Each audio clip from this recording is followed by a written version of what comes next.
Welcome to the Pit Stop Ranch, where we like to remind everyone we're not pros. Today we're going to play in the mud.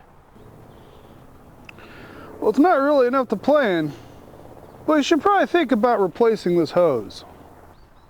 Not that mud, we're talking about plastic body fillers. Bondo is by far the most common brand that we're all fairly familiar with, and it is also the brand with which we use here at the Pit Stop Ranch, almost entirely because it's cheap and readily available everywhere. However, I've noticed on various different channels that videos produced by people who actually do body work for a living tend to use other stuff, and I presume it's because it's better. I just don't know what the hell that means. And if you know, go ahead and leave a comment down below and let us know what your favorite brand and where you buy it from. Plastic body fillers were invented in the 40s and were epoxy based. Got this information from Wikipedia. And it was used or intended for DIYers to repair their vehicles instead of using lead solder. Now, lead solder was the preferred way of finishing seams or covering seams by OEs, and also for smoothing panels after dents and car accident damage was beat out by professional body shops at the time. And that's the reason why back in the 40s they started calling highly customized vehicles lead sleds, because they would use the body solder to fill the seams and hide the imperfections, much the way plastic filler is used today. Professional grade body fillers, plastic body fillers, were invented in the 50s. Specifically, Bondo itself was invented in 1955. And plastic fillers have become the dominant method of the final last step of repair for most body repairs and customizations. The best coach builders and restorers of both yesterday as well as today are master metal workers and will work the metal so that they don't need any body filler except for maybe the occasional seam. And we call these people expensive. And as they should be, because it's very time-consuming, laborious work that only a handful of masters have the market could support. And it's really worth mentioning here because a few of those will staunchly get up and exclaim that the use of body fillers is wrong, and at least plastic body fillers is wrong, and anyone worth their salt doesn't use them. To which I have to say that's probably a correct answer. Regrettably, that level of skill and dedication to craft is just unattainable for the vast majority of us, especially if we're a hobbyist such as we are. We are, after all, working on the back patio. And we're doing the best we can. But the simple fact of the matter is we really want to get the project, whatever we're working on, done, and so we can move on to the next project. For us, it is working on it as much as driving it is part of the pleasure, but focusing exclusively on one project ad nauseum becomes tedious and kind of laborious. And again, it's supposed to be fun.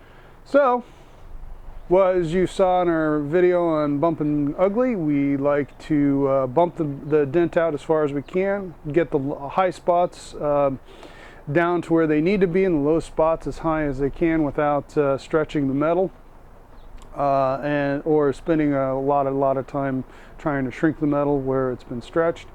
And then we do a light skim of Bondo to get the nice smooth surface.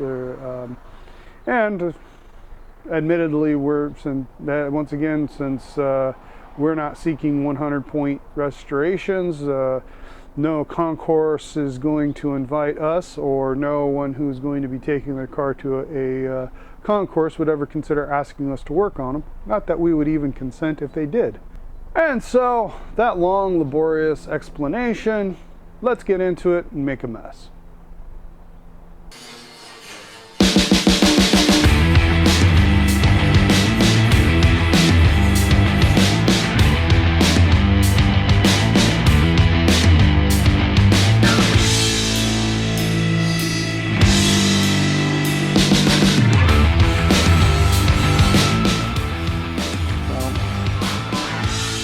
A little dab will do you, especially since it is a balmy 97 degrees here today at the ranch.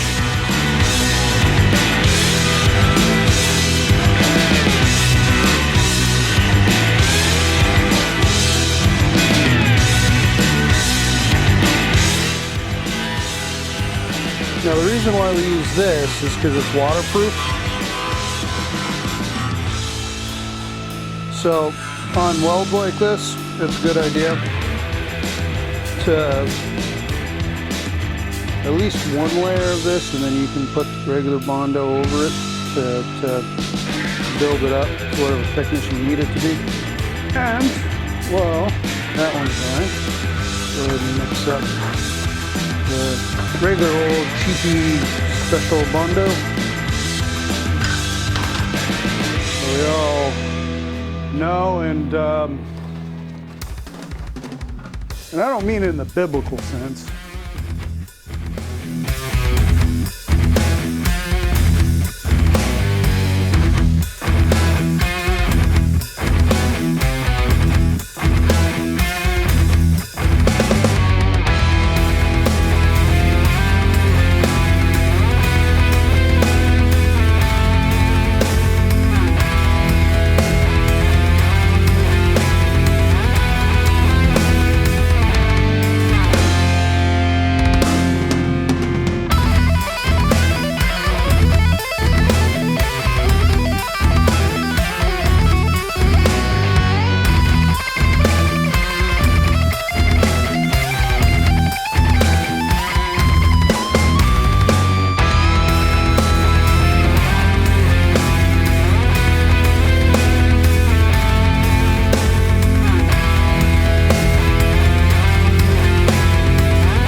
And there you go.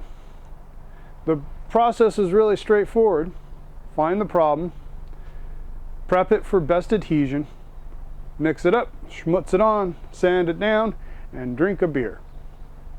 And do it better than us. Bound it up high, sand it off once, a little bit of hardener goes a long way, and the pot time for plastic filler is also a function of how hot it is. So if you're on the edge of the desert like we are, it's pretty dang short. Remember, we are professionals, just absolutely not at this. So if you have any thoughts, especially on your preferred brand of body filler, please leave a comment below. Let us know. We're excited to hear from you. And if you would please like, subscribe, and hit the notification bell so you get notifications next time we post a video, much obliged. Cheers!